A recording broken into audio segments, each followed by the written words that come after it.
Assalamualaikum warahmatullahi wabarakatuh. Perkenalkan, kami dari kelompok 4, kelas 12 MIPA 6 dengan anggota kelompok Amalia Latifah, Firlan Azahra, Kaila Pujika, Muhammad Wildan, Najla Ime Azahra, dan Salwa Salsabila. Kami di sini akan membahas mengenai masa reformasi. Masa reformasi yaitu masa di Indonesia dari tahun 1998 sampai sekarang. Nah, bagaimana sih kronologi dari masa reformasi? Pertama-tama yaitu karena ada krisis moneter di tahun 1997 yang melanda Asia Tenggara. Salah satunya Indonesia, yaitu dolar naik dari 1 dolarnya 2.500 menjadi 15.000. Bahkan akhirnya membuat masyarakat menjadi tidak percaya lagi kepada pemerintah, yaitu krisis legitimasi. Kemudian setelah krisis legitimasi itu, pada pemilu 1997 yang menang Golkar lagi dan Soeharto dipilih untuk lanjut presiden. Nah, akhirnya mahasiswa demo dan menuntut 6 agenda reformasi, yaitu adili Soeharto, amandemen UUD 1945, hapus dwi fungsi ABRI, otonomi daerah seluas-luasnya, supremasi atau penegakan hukum, dan pemerintah yang bersih dari KKN. Nah, dari 6 agenda reformasi itu, mahasiswa demo di mana-mana dan akhirnya terjadi tragedi Trisakti tanggal 12 Mei 1998 yang menewaskan 4 mahasiswa. Dari sana, demo semakin besar. Bahkan pada tanggal 12 sampai 13 Mei 1998 hingga terjadi kerusuhan dan penjarahan di kota-kota besar Indonesia. Kemudian pada tanggal 18 sampai 20 Mei 1998, gedung DPR diduduki para mahasiswa dan akhirnya pada tanggal 21 Mei 1998 pukul 9:05 Soeharto mengundurkan diri dan digantikan oleh wakilnya yaitu Habibie. Nah, jadi setelah Soeharto digantikan oleh Presiden Habibie, Indonesia masuklah pada masa reformasi. Dan inilah presiden-presiden pada masa reformasi. Pada masa jabatan Bapak B.J. Habibie, ia menjabat dari 21 Mei 1998 sampai 20 Oktober 1999, setahun 5 bulan. Bapak B.J. Habibie ini menggantikan Bapak Soeharto sebagai presiden. Tetapi ada beberapa yang menilai tidak konstitusional karena berdasarkan pasal 9 Undang-Undang Dasar 1945 bahwa presiden dan wakil presiden harus bersumpah di hadapan MPR dan DPR. Sedangkan Pak Habibie waktu itu hanya bersumpah di istana. Berikut ada beberapa kebijakan dari Bapak B.J. Habibie, yaitu diantara lainnya: yang pertama, membentuk Kabinet Reformasi Pembangunan. Yang kedua, penetapan Undang-Undang Nomor 9 Tahun 1998 tentang kemerdekaan menyampaikan pendapat di muka umum. Yang ketiga, menetapkan 12 ketetapan MPR dan ada 4 ketetapan yang mencerminkan jawaban dari tuntutan reformasi. Yang keempat, membebaskan penatahanan politik pada masa Orde Baru. Yang kelima, melakukan restrukturisasi dan rekapitulasi. Yang kelima, melakukan restrukturisasi dan rekapitulasi perbankan melalui perbentukan BPPN. Yang keenam, menaikkan nilai tukar rupiah terhadap dolar hingga di bawah 10.000. Yang ketujuh, mengadakan jajakan pendapat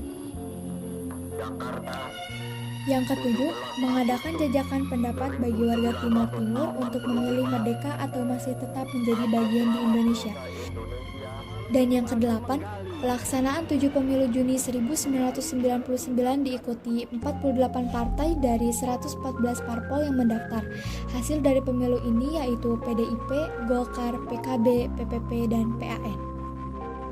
Nah, selanjutnya adalah zaman Gus Dur atau Abdurrahman Wahid, yaitu 20 Oktober 1999 sampai 23 Juli 2001, hanya setahun 9 bulan saja.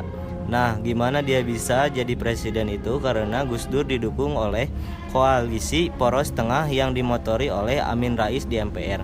Gus Dur terpilih sebagai presiden dengan 373 suara dan mengalahkan Megawati yang hanya 313 suara. Kebijakan Gus Dur yaitu membentuk Kabinet Persatuan Nasional, memisahkan TNI dan Polri, penghapusan Departemen Penerangan dan Departemen Sosial, persetujuan nama Papua mengganti nama jadi Irian Jaya, persetujuan pengibaran bendera bintang kejora sebagai bendera Papua pada Desember 1999, memberlakukan Dekret Presiden 23 Juli 2001 yang berisi 1. Pembubaran MPR atau DPR, 2. Mengembalikan kedaulatan ke tangan rakyat dengan mempercepat pemilu dalam waktu 1 tahun. Dan 3. Membekukan Partai Golkar. Menggalakkan toleransi, terlibat dalam skandal Brunei Gate dan Bollywood yang akhirnya membuat Gus Dur jadi dijatuhkan dari kepemimpinan dan digantikan oleh Megawati. Oke, selanjutnya masa Megawati, yaitu tanggal 23 Juli 2001 sampai 20 Oktober 2004, 3 tahun 3 bulan. Megawati bisa menjadi presiden karena menggantikan Abdurrahman Wahid yang dilengsarkan oleh MPR sebelumnya. Megawati menjabat sebagai wakil presiden. Kebijakan-kebijakan dari Ibu Megawati yaitu 1. Membentuk kabinet gotong royong, 2. Pembentukan KPK, 3. Privatisasi BUMN, 4. Penundaan pembayaran utang dan mengakhiri kerjasama dengan IMF, 5. Otonomi khusus Aceh dan Papua, 6. Menaikkan pendapatan per kapita, 7. Pelaksanaan pemilu 2004 yang diikuti 24 partai politik. Dan dari 24 partai politik ini pada tanggal 5 April 2004 dibenarkan oleh Partai Golkar. Dan pemilihan presiden secara langsung pertama kali adalah pas zaman Ibu Mega ini. Dilakukannya 2 putaran. Putaran 1, 5 Juli 2004 ada 5 pasang calon. Wiranto Salahuddin dari Golkar, Amin Rais Siswono dari PAN, Hamzahaz Agung Gumelar dari PPP, SBY dan JK dari Partai Demokrat, Mega Hasyim Mujadi dari PDIP, dan yang menang yaitu pada putaran kedua yaitu SBY dan JK.